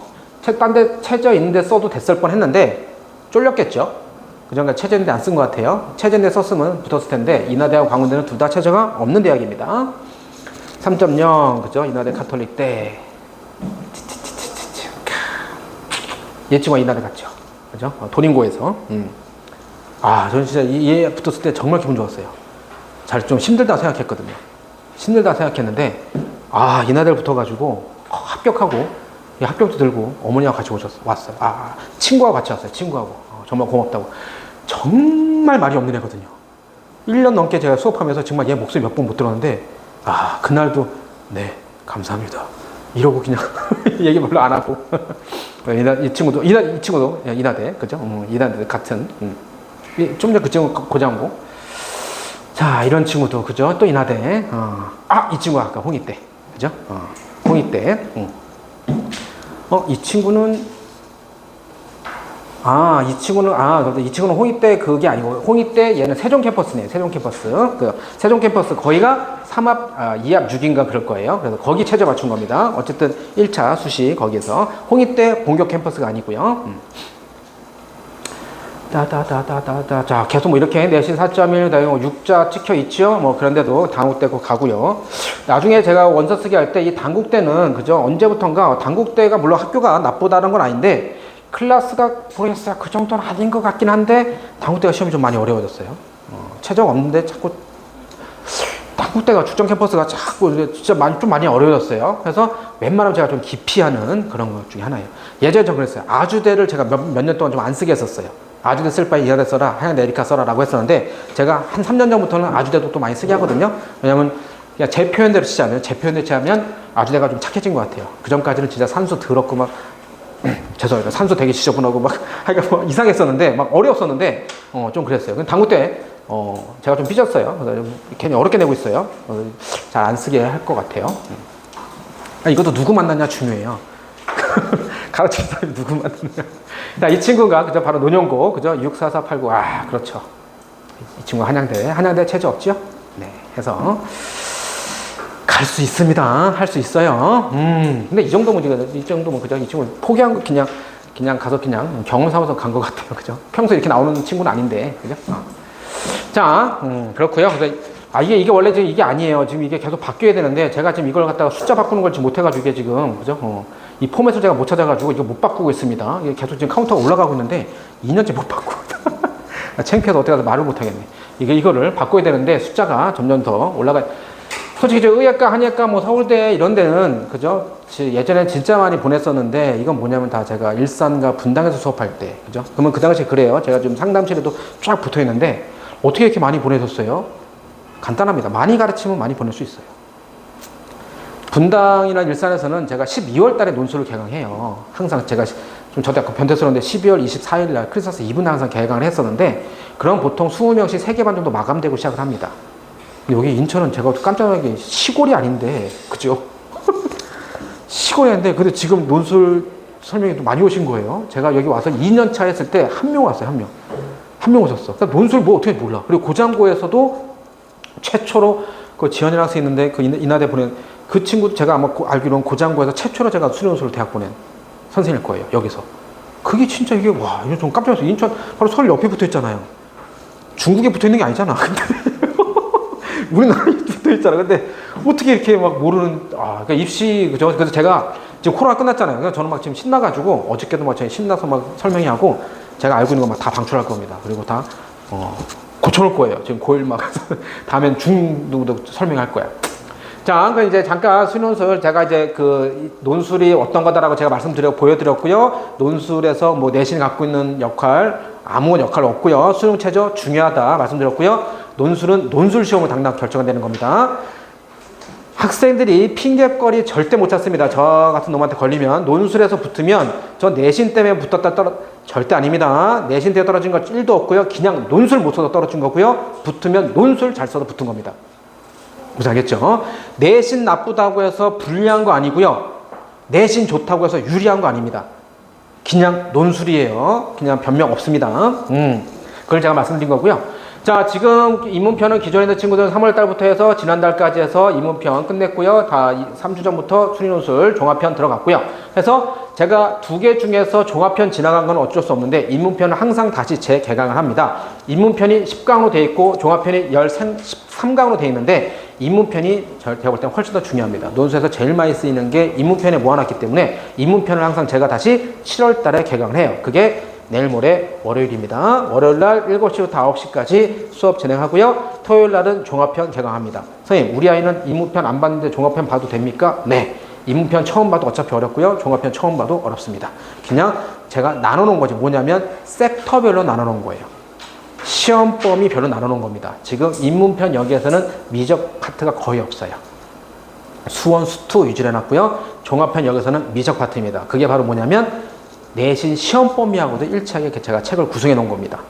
그리고 당연히 요 교재 안에 있는 이런 것들은 당연히 다 기출 문제들입니다. 논술은 문제를 만드는 거에 의미가 없고요. 만들어서도 안 되고요. 기출 갖고 다 기출 문제, 모의 논술 이거 갖고 교재를 제가 난이도별로 그다음에 뭐 원에 관련된 거, 뭐 급수에 관련된 걸 제가 이렇게 카테고리별로 해놓은 겁니다. 그래서 이렇게 수업 진행하고요. 아까 제가 말씀드린 것처럼 지금 교재 갖고 수업할 때는 2시간씩 수업하는데 뭐 나중에도 2시간씩인데 완전히 파이널 때는 4시간 수업하지만 어쨌든 2시간 수업하는데 1시간 동안은 재심은 2개 합니다. 1시간 동안에. 그래서 첫 번째 재심은 몇 페이지 몇 강 디자인 이러고 제가 쓱 나가고 할 수 있는 막 교재에다가 막 쓰고 한 15분 주고 제가 와서 한 15분 동안 설명하고요. 가만히 보고 있다가 제가 바로 지웁니다. 그리고 이제 두 번째 거 디자인 이러고 또 나가고 또 애들이 15분 제가 또 한 15분 이러면 이제 30분에서 1시간 가고요. 그리고 제가 이제 답안지 하나 주고 1시간 동안 집필 1시간 동안에 답안지 완성하는까지 훈련합니다. 나중에 제가 또 안내장 만들어서도 보여드리겠지만은 대부분의 학교들이 90분에서 100분, 120분 이렇게 돼 있어요. 연세대 같이 과학노을 같이 보는 학교들이 120분 정도 되고요. 보통 90분, 100분이 제일 많습니다. 근데 제가 왜 1시간을 주느냐? 그 100분 중에는 뭐다? 처음 문제를 봐서 디자인하고 여기 뭐 어디 막 연필 굴리고 멍 때리는 게 보통 15분 정도 됩니다. 진짜. 근데 그것까지 다 포함되는 거예요. 그것까지 다 포함해서 90분, 100분인데 제가 60분 주는 이유는 저랑 앞에서 디자인을 다 했잖아요. 그럼 제가 GP라고 했을 때 바로 쓸 수 있거든요, 애들이. 그래서 내가 뭔가 딱 떠올랐을 때 바로 시작해서 적는 시간을 60분인 겁니다. 근데 그 60분 안에 대부분 다 처음엔 잘 못 적어요. 그래서 잘 못 적으면 나머지는 집에 가서 써와. 근데 집에 가서 써와라고 할 때 이제 그게 숙제하면 숙제처럼 되는데 제가 늘상 하는 얘기가 논술은 그날 제가 이제 토요일날 지금까지 토요일만 수업했으니까 토요일날 하면 무조건 토요일날 자기 전에 다 쓰고 그냥 논술책에 딱 꽂아놓고 그냥 일주일 동안 까먹고 오는 겁니다. 간혹 가다가 이게 숙제 그게 습관돼서 토요일날 수업이니까 금요일날 쓴다든지 토요일날 좀 일찍 와서 쓰는 친구도 있어요. 그러면 안 돼요, 논술은. 그게 뭐냐면 어떻게 되냐면요. 생각 자체가 사람이니까 이렇게 되는 거예요. 잠깐 이거 지난주에 이게 뭐였더라? 이렇게 됩니다. 뭐냐면 어차피 논술 나가서는 처음 딱 무조건 모든 문제가 처음 맞닥뜨려서 와 이게 뭐지 나 어떻게 시작하지? 전부 다 이런 낯선 문제들인데 내가 이걸 어떻게 풀었더라? 기억에서 할 수 있는 게 없어요. 그러니까 기억에 의존해서 하는 게 아니고 그날 배웠던 느낌 그거 내가 아까 생각했던 거 내가 되게 고민했었네. 정수가 아까 설명하는데 저거였어? 이건 너무 쉬운 거 아니야? 이렇게 허탈했던 이게 바로 뭐냐면 나중에 인하대 가서 시험 본다 뭐 한양대 가서 시험 본다 했을 때 처음 문제 딱 보면 뭐야 이거 야 이게 나 못하겠는데? 근데 부터 이게 떠오르는 겁니다. 맞아. 이것도 항상 이런 문제 15분 뒤에 정수가 와서 설명할 때 진짜 별거 아니었지? 그럼 이것도 별거 아닐 거야 라고 마음 그렇게 먹고 가서 훈련 그렇게 해서 푸는 겁니다. 그거 훈련하고 해서 일주일 동안 까먹고 그냥 딱 그날 쓰고 그냥 딱 넣어놓고 하는 거지 뭐 숙제해놓고 이런 건 아니에요. 근데 간혹 이제 이런 게 있어. 어머니들이 이제 숙제를 좀 일주일에 2번 이거 갖고 되겠습니까? 라고 해서 제가 나중에 9월달 이후로는 제가 저 밖에다 다 꽂아놓는데 그것도 이제 코로나의 순 영향이라면 영향?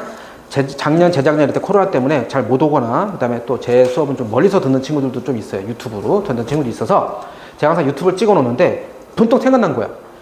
선생님 우리가 그러면 저 서점에 사서 그냥 책 사서 좀 보면 안 될까요? 이것도 모르겠어요. 저 약간 좀 그런 미신 아닌 미신 그런 건데 따로 그렇게 공부해서 했던 친구 중에 좋은 결과 나온 친구가 집에 단 한 명도 없었어요. 15년 동안. 왜냐면 제가 늘상 말리거든요. 그냥 제가 하는 것만 하세요. 일주일에 한 번만 해도 괜찮고요. 일주일에 2번만 해도 이너프니까는 제발 이것만 하세요. 근데 불안해요. 그냥 수학, 국어 이런 것처럼 숙제가 있었고 다른 문제를 좀 우리가 풀었으면 좋겠어요.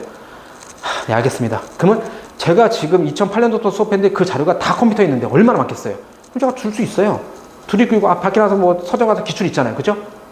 그게 진짜 위험한 게 뭐냐면 제대로 해석해서 합격하는 답안지 형태가 되는 거 훈련해서 그걸 딱 굳혀져서 써야 되는데 자기만의 푸른 법대로 그냥 막 써가지고 그게 옳은 줄 알고 그 안 좋은 습관이 굳혀져 버린단 말입니다. 제가 옆에서 첨삭을 못 해주잖아요. 초창기에. 나중에는 뭐 상관없지만 저한테 2달 동안 3달 동안 훈련받아서 상관없지만 초창기에 그냥 안 좋은 습관이 굳혀져 버린단 말이에요. 그러니까 절대 하지 마세요라고 하는데도 어머니 욕심에 그냥 그렇게 하는 친구들이 어머니들이 있어요. 그럼 절대 안 돼요. 학생들도 저 그렇게 하고 싶어요. 막 그게 숙달돼 있으니까 초등학교 때부터 숙제에 숙달돼 있으니까 논술은 그게 아니라니까요. 무조건 제 손에 겹쳐야 돼요. 근데 제가 딱 문득 떠오른 게 작년부터 문득 떠오른 게 잠깐만 나 항상 영상 다 찍어놨잖아. 그래서 제가 QR코드를 다 만들어서 여기 딱 이렇게 생긴 거에다가 문제 넣고 제가 이제 QR 마크를 다 넣어놔요. 그럼 애들이 풀고 딱 핸드폰 갖다 대면 바로 작년, 재작년에 제가 다 옵니다. 그래서 제가 수업한 걸 그대로 볼 수 있어요. 그럼 되죠. 그러면 되는 거죠. 제가 옳게 어떻게 써라라고 그다음에 디자인해 주니까 그거를 제가 나중에 저기 밖에 있는데 쫙 제가 깔아놔요. 그럼 가져가라고 쫙. 그럼 처음에 한 열흘 동안은 한 일주일 넘게까지는 엄청 가져가요. 그다가 또 한 달 지나면 쌓여. 안 가지고. 우리 누구죠? 뭐 우리 아이들이니까 그죠? 애들이잖아요. 근데 처음에는 막 한양 대 거 가져가고 막 이화 대 거 가져가고 막 하다가 나중에는 막 쌓여. 내가 가져가 이래도 제가 일일이 검사할 수는 없거든요. 검사하기도 좀 그렇죠. 왜냐면 딴 것도 좀 공부해야 되고 하는데 알아서 가져가. 그리고 고3 마지막이잖아. 9월달 10월달인데 쌓여. 참 올해는 안 그랬으면 좋겠어요.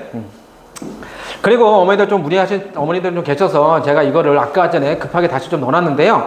저는 간혹 가다가 보면 여기 뭐 우리나라 여기 인천 논현뿐만 아니고 우리나라 80% 고등학교 수학을 가르치는 학원에서는 80%가 7월 기말고사 끝나면 다 종업을 졸업시켜요. 자 너희들 하산해라 이렇게 합니다.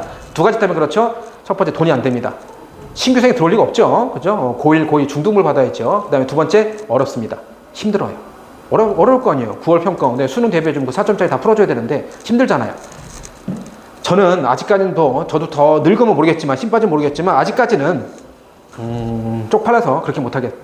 매년 수능 보기 2주 전까지 저는 수업 항상 다 해줍니다. 10월 마지막 주까지. 11월 둘째 주에 시험 보잖아요. 10월 마지막까지 제가 수업 다 해주면서 정시 대비반 다음 주에 화요일부터 개강을 하고요. 교재 자체가 이런 식으로 아예 정시 특강에서 수능 교재로 다 바뀝니다. 그래서 그 전에 있던 지금 고3 애들 친구들은 약간 내신도 들어가 있는 그런 교재 갖고 했었지만은 이제 완전 다 수능 교재로 바뀌어서 뭐냐면 화, 목, 토인데 화요일 날인 수원, 그 다음에 목요일 날은 미적. 수능 수험 범위가 수원, 수투, 미적이죠. 이게 논술 시험 범위가 똑같아요. 근데 수투는 제가 안 합니다. 왜? 미적 안에 다 포함되어 있죠. 그리고 학생들이 오히려 수원을 더 이제 힘들어 합니다. 왜? 그동안 미적만 계속해서. 그렇다고 해서 미적을 또 잘하는 것도 아닌데. 어쨌든. 그죠? 어쨌든 해서 다 훈련시킵니다. 화요일, 목요일 날 여기는 2시간씩. 그리고 원래 수강료도 원래는 다 2시간수로 되어 있는데 제가 이 모의고사는 3시간. 토요일 날은 3시간. 이게 뭐냐면 11시부터 2시. 그죠? 그러면 아까 전에 토요일 날 2시부터 4시. 한 15년 됐나? 제가 이 시간표를 계속 고집하고 있어요. 뭐냐면 이 시간이 뭐죠? 수능장 가서 수학 시험 보는 시간입니다. 그래서 저는 그것까지 맞춰서 그때 모의고사 해서 실전 모의고사 이거죠. 요 모의고사 이렇게 하는데 뭐 지금 이 친구는 알겠지만 계속 하는데요. 이건 시중에 있는 문제가 아니고요. 기출문제 이런 게 아니고 제가 돈 주고 사오는 문제입니다. 시중에 없는 문제예요. 그래서 요 문제 갖고 국어 수업이에요. 90분 동안 시간 딱 정해서 푸는 겁니다. 이제는 시간 정해서 풀어야지 그냥 뭐 이렇게 5문제 풀고 뭐 런닝맨 한번 보고 뭐 이렇게 그렇게 할 것 같으면 그냥 나가서 뛰어노는 게 체력이나 기르는 게 더 좋습니다. 고3은 딱 시간 정해서 문제 풀어야 돼요. 그게 이제 아까 제가 말씀드린 과학 같은 거에서 등급 만들고 하는 걸 제가 따로 상담하거나 컨설팅 할 때 얘기해 줄 거예요. 그런 식으로 해서 얘도 원래 수능 수학은 100분이죠. 근데 마킹한 시간 빼고 90분 동안 제가 주고요. 그리고 잠깐 쉬었다가 제가 한 어려운 문제, 한 4문제 정도 제가 또 수업해 주고요. 그게 요 수업입니다. 요 수업하면서는 제가 손수 제가 여기다 빼먹었는데 제가 이렇게 손으로 다 제가 해설지 만들어줘요. 왜냐면 학생들 그러거든요. 수학 문제 풀 때, 야, 이거 첫 번째 구하면 알겠는데, 이거 구하면 그 다음 거 구해주는 거 알겠는데요. 선생님, 이거 첫 번째 거 이거 어떻게 생각해내요? 그럼 저도 그래요. 그러게. 나 이거 모르겠는데. 시중에 나오는 답안이가 다 거꾸로 나와서 알고리즘이. 그러니까 제가 이래요. 야, 뒤집어. 거꾸로 알고리즘 잘못했잖아. 뒤집어. 해설지가 거꾸로 돼 있어. 하도 얘기하다가 제가 지쳐가지고 그냥 만들어줍니다. 제가 3년 전에 한번 만들어줬는데 애들이 너무 좋아해서 정말 귀찮은데 안 할 수가 없어요. 이거를. 그래서 매주 제가 만들어주고 있습니다. 그래서 이게 수능교재 이렇게 나가고 있고요. 자, 마지막 이겁니다. 제가 정리해드리면 하여간 이거예요. 딴 거 없습니다. 논술 전형은요. 내신과 수능 성적이 좋지 않은 학생이 오직 논술 실력만으로 대학을 합격할 수 있는 제가 느끼기에 이렇습니다. 고마운 전형인 겁니다. 그래서 당연히 내신은 필요 없고 수능 성적이 좋지 않다. 그러니까 이제 아예 다 안 좋으면 안 되겠고요. 최저 맞출 수 있는 한두 과목은 좋고 나머지는 안 좋아도 된다 이겁니다. 그죠? 그러니까 정시에 대한 부담은 정시는 다 건드리고 다 잘해야 되잖아요. 그죠? 물론 사람 일은 모르기 때문에 모든 과목을 다 놔서는 안 됩니다. 그래서 제가 6평 때 친구들한테 컨설팅 할 때 너 과학이랑 국어 맞출 거야? 그럼 수학이랑 영어는 어떻게 하루에 0.1초 이상 째려보면 죽어? 그게 아니고 어떤 식으로 공부하고 어떻게 시간을 배분해서 공부해 라고 그걸 제가 설명해 주는 거예요. 왜? 사람 일은 모르기 때문에. 저희 가까이 여기 살거든요. 바로 여기서 걸어서 맨날 걸어 다니거나 뭐 이렇게 하는데, 여기 바로 에코다니사라서 맨날 걸어 다니고 이렇게 해요. 그럼 맨날 졸업생들, 재학생들, 학부모님들, 학생들 만나요. 제가 여기서 잘못하고 사기치고 이러면 여기서 계속 수업 못 하겠죠. 그죠? 그래서 저는 목숨 걸고 학생들을 대학을 합격시키려고 합니다. 그래서 아까 제가 말씀드린 수학과 논술로 대학 뭐 가면 너무 좋지만 설령 그게 안 돼도 수학을 못 하더라도 제가 대학 보내려고 하는 것이 학생들이 잘 되는 게 제가 잘 되는 거예요. 그래서 아까 제가 말씀드린 9월 평가 보고 나서 원서 5일 동안 써준다 라고 할 때 정말 저 기도 많이 하고 저도 교회 다니거든요. 기도 많이 하고 막 진짜 10년을 길어서 한 명 한 명씩 해서 6개 대학, 7개 대학 가까이 찍어서 해줌에도 불구하고 작년에도 요 교실에서 5명이 6광탈을 당했어요. 나중에 친구들도 뭐 보면 알겠지만은 학교에서 6광탈 엄청 많습니다. 그러니까 수시원서 6장인데 예비 합격도 안 뜨고 설령 우리 학교 우리 과가 인원수를 못 채워도 너 따위는 안 받아. 그냥 꺼져. 탈락. 이렇게 되는 게 6광탈이에요. 예비 뭐 순위 10번, 3번도 안 뜨고. 그렇게 뜬 애들이 5명이나 있었어요. 그래서 이제 물론 이제 그 친구들 중에서 이제 한 명은 재수를 하고 나머지 친구들은 이제 뭐 갔다가 정시로 이제 다시 갔는데 제가 그래서 그러는 거예요. 사람 일을 모르니까 정시도 끝까지 하여간 쭉 최선을 다해서 해라. 그죠? 하고 그게 다 논술에 영향을 미치는 거고요. 제가 그동안 제가 지금 20년 했거든요. 지금 오늘도 제가 올해 딱 20년 했더라고요. 근데 그 중에 17년을 고3을 했어요. 앞에 3년은 이제 중등부로 겹쳐 있어서 그냥 그렇다 치고. 근데 제가 그렇게 하면서 느꼈던 게 뭐냐면 이 입시라고 하는 것은 정말 저는 이런 느낌 많이 받았어요. 하늘에서 야, 얘 진짜 안 되는데 이 새끼인데 왜 포기하지 않아? 얘 왜 끝까지 모의고사 수업을 듣고 왜 끝까지 저 수학 문제 저 과학을 계속 끝까지 하고 있고 왜 저렇게 논술을 안 놓고 계속 끝까지 하지? 진짜 안 되잖아 실력이. 근데 끝까지 약간 울면서 해. 아, 씨, 안 되겠다. 야, 그냥 숭실대 하나 던져줘. 야, 당구대 하나 던져줘. 야, 동구대 하나 던져줘. 저는 이런 느낌 정말 많이 받았어요. 끝까지 진짜 진돗개 정신으로 물고 늘어진 학생한테 반면에 야, 정수한테 가니까 야, 6등급, 9등급도 대학 보내준대. 그렇게 안이하게 와서 정신 놔버리고 그냥 논술만 좀 갈 거예요. 이런 친구 중에서 진짜 제가 하늘에 대고 맹세하는데 합격한 친구 한 명도 없었습니다. 그게 당연히 영향 미치겠죠. 그런 안이한 마음이 논술에서도 미치고요. 생활상에 다 반영이 됩니다. 정말 제가 학생들한테 많이 얘기하는 게 뭐냐면 두 글자. 절실. 절실해야 돼요. 근데 누가 가장 절실하죠? 우리들이 절실하는데. 선생하고 학부모들이 제일 절실하고 학생들은 그죠? 마음 편해요. 그죠? 우리들이 절실해요. 저는 막 진짜 애들 원서 쓰고 할 때 아까 제가 그 달력 보여드렸잖아요. 그러면 내일 막 한양대 시험 보고 막 과기대 시험 보고 인하대 시험 보러 갈 때 와, 전 진짜 떨려가지고 제가 매년 그런데 그 명단을 갖다 놓고 집에서 자기들 꼭 기도를 해요. 한 명씩 이름 부르면서 그때 진짜 울컥해요. 저도 자식이 3명인데 야, 나도 나중에 우리 애들이 또 이렇게 이런 입시에 있어야 되나 막 그런 느낌도 들고 하여간 우리 애들이 되게 안타까워요. 그래서 저는 이제 그런 마음으로 하여간 한 명 한 명씩 최선을 다해서 합격시키려고 합니다. 여기까지 정수학의 수리논술 설명이었습니다. 감사합니다. 잠시만요.